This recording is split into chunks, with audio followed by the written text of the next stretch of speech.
India viral news में आप सभी का स्वागत है। मैं सिकंदर रंगरेज। कानपुर के एक इलाके में ईद मिलादुन नबी के मौके पर आई लव मोहम्मद का बैनर लगाया जाता है, जिस पर किसी को आपत्ति होती है, जिसके बाद आई लव मोहम्मद लिखा हुआ बैनर हटा दिया जाता है और अज्ञात युवकों के खिलाफ मामला दर्ज कर लिया जाता है। जैसे ही खबर निकलकर सामने आती है, दुनिया भर के मुसलमान आई लव मोहम्मद वाला ट्रेंड व्हाट्सएप, फेसबुक और यूट्यूब पर लिखकर इजहार मोहब्बत करते हैं। आज शुक्रवार की नमाज के बाद अहले सुन्नतुल जमात जलगांव शहर की ओर से बिलपुरा के इमाम अहमद रजा चौक पर एक विरोध प्रदर्शन किया गया और इसमें महामहिम राष्ट्रपति और प्रधानमंत्री भारत सरकार नई दिल्ली से मामले की उचित जांच करने की मांग की जाती है। आप देखते रहिए इंडिया वायरल न्यूज। हमारे चैनल को लाइक, शेयर, सब्सक्राइब जरूर करें।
जैसे कि हम तमाम लोग जानते हैं, हमारे अजीम मुल्क का जो संविधान है, हमारे अजीम मुल्क भारत का अजीम संविधान, ये तमाम मज़हब के मानने वालों को एक जैसा अधिकार, एक जैसा हक और एक जैसा स्वातंत्र यानी मजहबी आज़ादी देता है।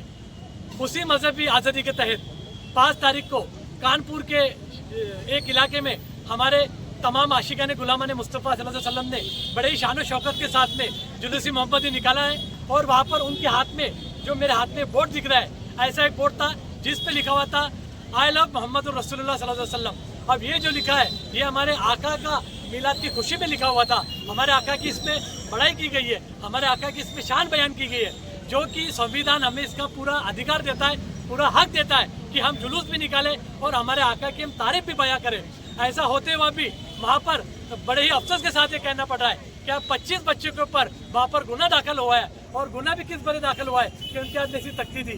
क्या मैं आपके चैनल के माध्यम से पूछ सकता हूँ वहाँ की गवर्नमेंट से कि ऐसी तख्ती लेकर जुलूस में चलना क्या ये गुनाह है, क्या ये कायदे का उल्लंघन है? अगर ये कायदे का उल्लंघन है तो फिर ये संविधान में क्यों लिखा है ऐसा कि आप अपने मजहबी आज़ादी के तहत जुलूस निकाल सकते हो और अपने आका का मिलाद आप मना सकते हो, आप अपने आका की तारीफ और तौकीर बयान कर सकते हो। हमने जो संविधान ने अधिकार दिया था, हमने उस अधिकार के तहत सब किया हुआ है और वहाँ पर जो बच्चे पे जो गुनाह दाखिल हुआ है, हम उसका एहतजाज करते हैं। और हमारी आज महामहिम पंतप्रधान साहब और महामहिम राष्ट्रपति साहब से भी हमने गुजारिश की है कि वहाँ की गवर्नमेंट को आदेश दे कि इन बच्चों पे जो गुनाह दाखिल हुआ है वो गुनाह वापस लिया जाए और अगर वो बच्चों से कुछ गलती अगर हुई भी हो, हम समझ सकते बच्चे छोटे, कुछ गलती हो जाए तो ये मराठी में इसके लिए कहावत है, रोगापेक्षा उपचार भयंकर, यानी कि बच्चों से जो थोड़ी बहुत गलती भी हुई तो इतना बड़ा 25 बच्चे को आप गुनाह दाखिल करोगे, क्या बोर्ड लेके चलना गुनाह है? अभी आप देखिए कि जहाँ कहीं भी कोई बड़ा नेता अगर आता है, कोई मिनिस्टर आता है, कोई मंत्री आता है, तो उसके लिए जगह जगह पर बोर्ड लगते, पार्टियों के झंडे लगते, वो क्या वो सब लोग परमिशन लेते?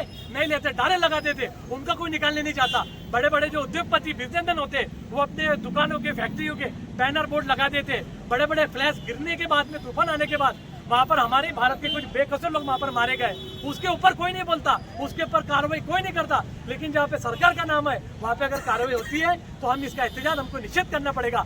आज हमने तमाम जलगांव शहर के अहले सुन्नत वल जमात के लोगों ने असलम बाबा अशरफी के नेतृत्व में आज यहाँ पर एहतजाज किया है और हमने ये सिफारिश की है हमारे राष्ट्रपति साहब और प्रधानमंत्री साहब से कि ये बच्चों पे जो गुनाह दाखिल किया है इसको हटा दिया जाए। और अगर एक बच्चों पे गुनाह अगर इसलिए दाखिल किया गया है कि इन्होंने गलत जगह या परमिशन बिना लिए बैनर लेकर गए हैं तो उन तमाम लोगों पे गुना दाखिल करना चाहिए जो बिना परमिशन यहाँ पर बोर्ड लगाते, अपनी अपनी पार्टियों के अपने अपने झंडे लगाते, और यहाँ पर जो बड़े बड़े बिजनेसमैन जो लोग गलत काम कर रहे हैं, बोर्ड लगा रहे, उन पे तो कार्रवाई नहीं कर रहा है और मुसलमान पे कार्रवाई हो रही है, हम इसका एहतजाज करते हैं। और अगर ये लगाना गुनाह है तो मैं बड़ी जिम्मेदारी के साथ बोलता हूँ कि हाँ मैं गुनहगार हूँ, मैं सुन्नी बरेलवी हूँ, मैं जब तक जिंदा हूँ मेरे आका का वोट